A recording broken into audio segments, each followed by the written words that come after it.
Shalom, it's the brother Kadash. I want to start off by giving all praises to Yahweh, Bahashem, Yahweh Shai, Bahashem, Kadash. Double honors to the apostles, a great millstone. Peace, blessings, honors to all the brothers in this truth. I just opened the book and I was just reading. I was going back through Isaiah. I was in chapter 26 because I had seen another brother had put up a video on this same chapter. So, sometimes you get your motivation from the other brothers. A lot of the times it seems like really the videos that you be putting up is really just to motivate the other brothers and back and forth, because we don't really get like a lot of views and stuff on our videos because a lot of people, this is only for the elect, so that motivated me to just get up, on the Sabbath day anyways, and just to do a video and stuff like that. What I see and what I'm seeing out here is that, it's the same thing that's been going on for the last year. It's just that it's like a woman that's about to give birth to a baby. I think it's in Isaiah 13 to kind of explain what I'm talking about. This is Isaiah 13 verse 8. And they should be afraid, pains or sorrows shall take hold of them. They shall be in pain as a woman that travaileth. So it's like those birth pains and those contractions, they just coming back to back, but it's getting worse and worse. So you will have a contraction and then it'll kind of cool down a little bit. And then you would think like, okay, everything's going to go back to normal. Not the elect, but, regular people that's just in the world, they think that everything's going to go back normal. Then there'd be another contraction. So they doing it by phases and waves, and that next contraction be even worse until the baby is born, until Yahweh Shai comes back. So it's going to be like that. But there is light, though. There is salvation. There is something to look forward to, because a lot of times we always talking about the destruction that's coming, the judgment that's coming, and it kind of scares people. But the people need to know that there is a reward for keeping the law, statutes, commandments, and having faith, and doing this work. There is a big reward. And at the end of the day, that reward is going to be the only thing that you're going to want when all hell break loose. Like I said, I was watching this movie. It was this new movie that came out called Greenville. Yeah, I think it was called it's called Greenland. It was called Greenland, right? And something that's interesting about the movie, it was like asteroids coming out the sky, and it was going to destroy everything. There was a big one at the end that was going to come and destroy everything and broke up into pieces. But the thing that I seen about that movie is, when all hell was breaking loose, the only thing people wanted, everybody in the movie, main goal was to be saved. Everybody wanted to get to these bunkers because they wanted to be saved. That's the only thing people cared about. People didn't care about money, drugs, cars, houses, sports.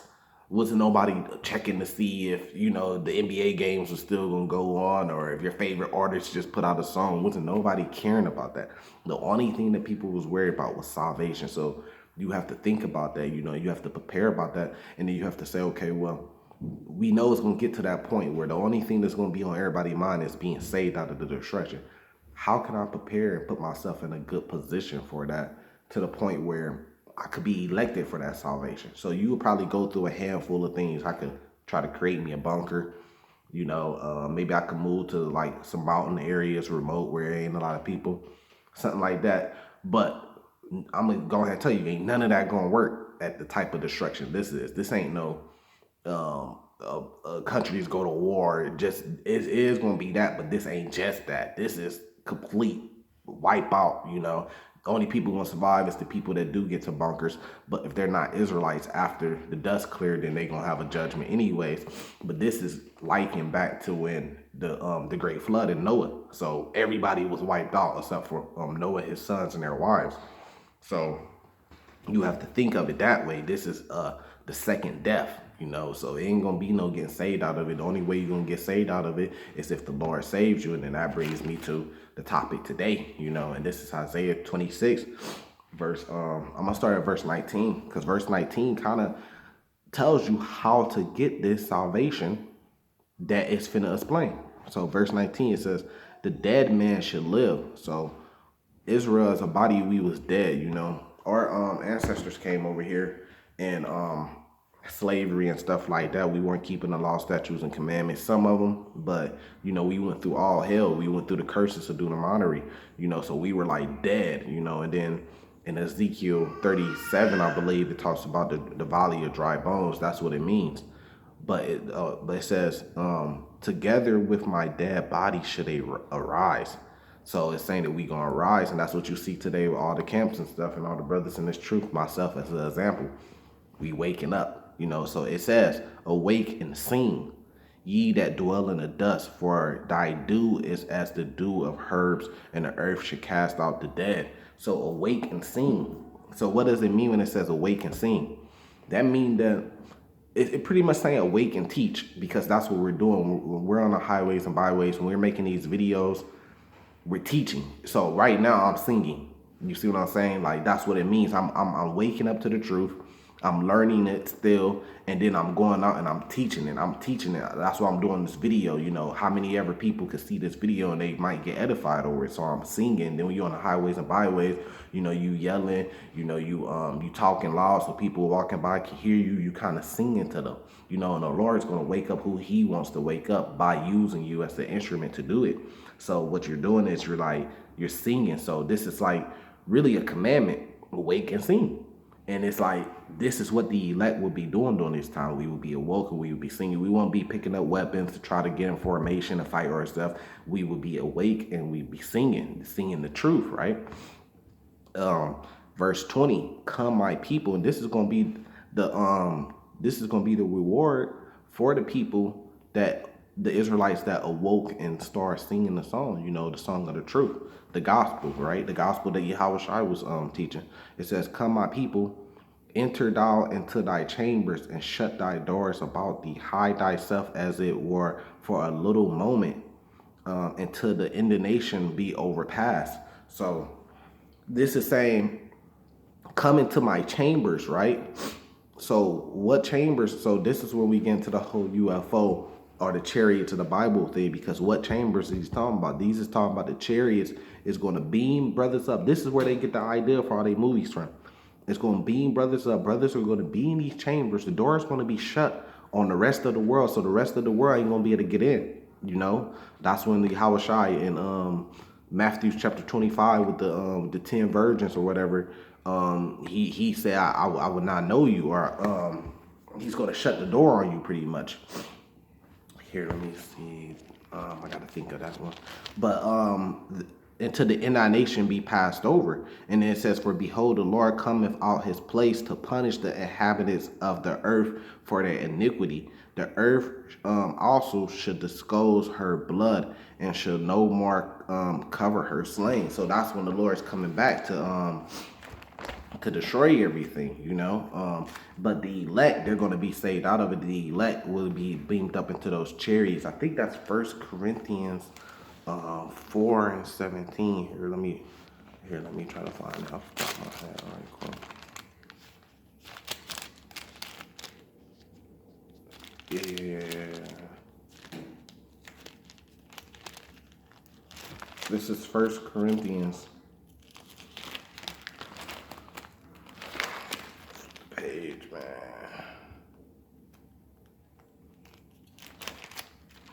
First Corinthians 4. It might be here. Let me see.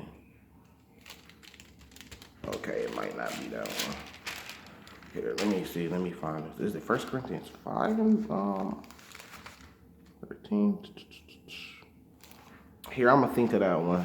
Just slipping the top of my head.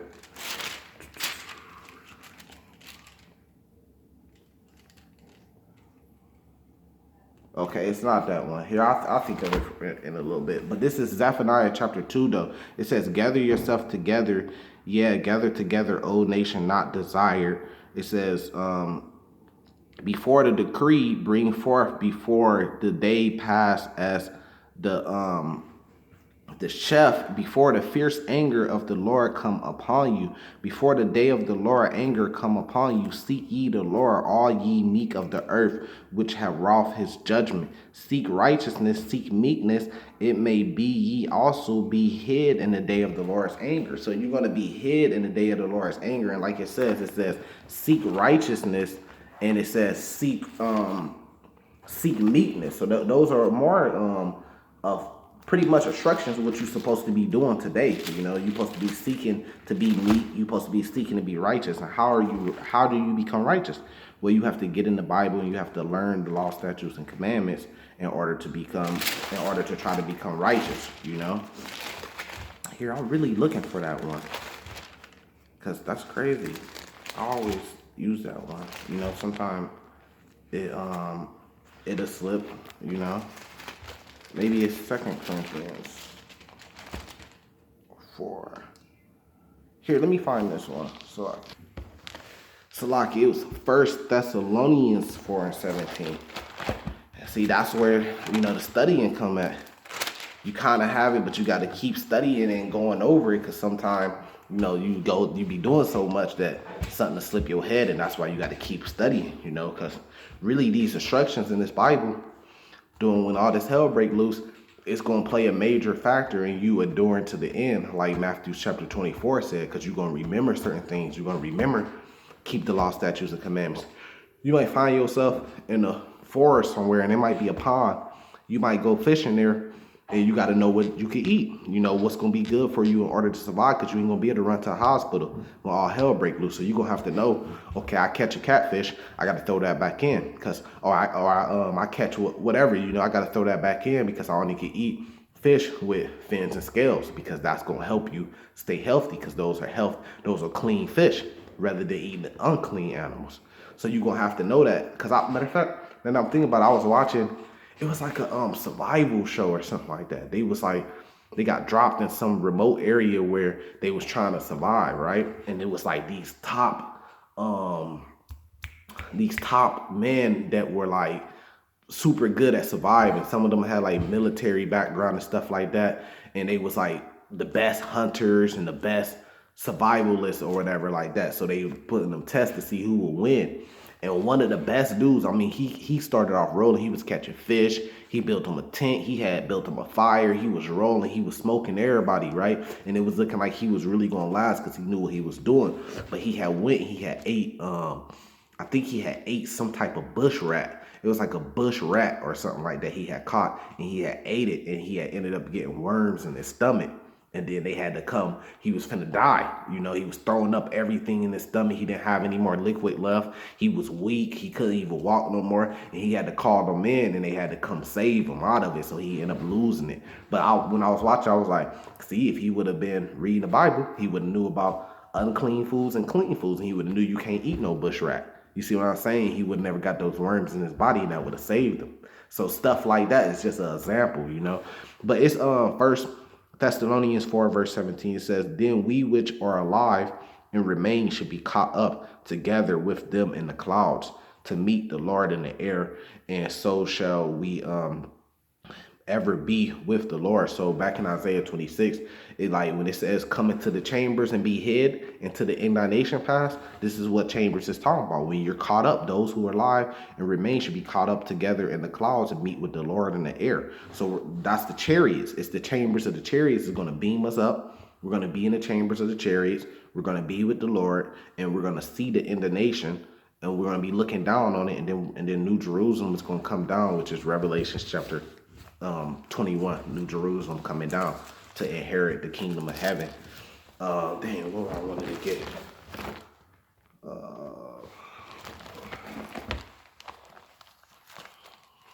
think that was 13. I mean, doing this off top of the head is a challenge. You know, you got to remember all these scriptures, and then you have scriptures that pops up, and then you got to go in and try to find a verse. This is Luke 13.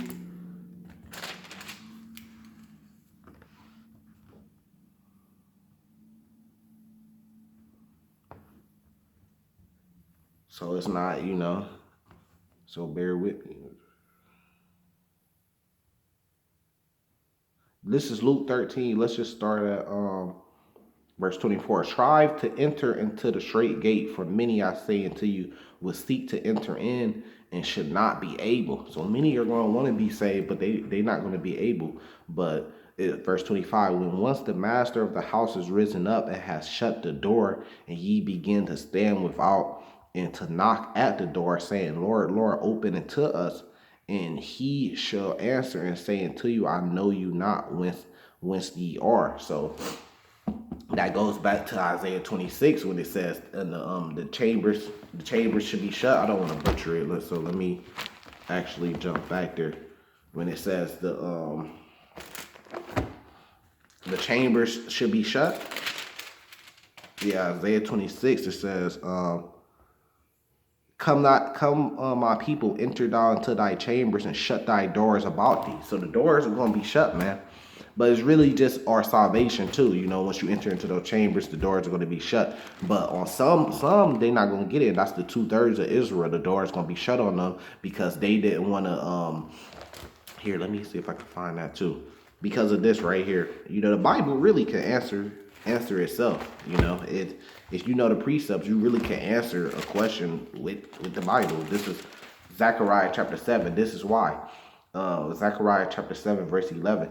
But they refused to hearken and pull away their shoulders and stop their ears that they should not hear. That's why the doors is going to be shut and he's going to be like, I know you not. And this is why. Verse 12. Yeah, they made their hearts as adamant stone, lest they should hear the law, but the words which the Lord host has sent in his spirit by the former prophets. Therefore came a great wrath from the Lord on of hosts. Therefore it came to pass that as he cried, so he was crying out to them, right? And they would not hear. They didn't want to hear him, you know. So they cried, and I would not hear, say the Lord of hosts. So the Lord said, when he cried, you ain't want to hear him. So when you start crying, he ain't going to hear you. He gonna act like he don't know you, just like Luke 13 says. He gonna act like you don't know you. But you know, for the elect that does get it, there is a great reward, and that's that salvation coming, you know. This is Jeremiah chapter 30. I'm gonna leave it here before I keep thinking about precepts and more precepts come to head. This is Jeremiah chapter 30, verse 7.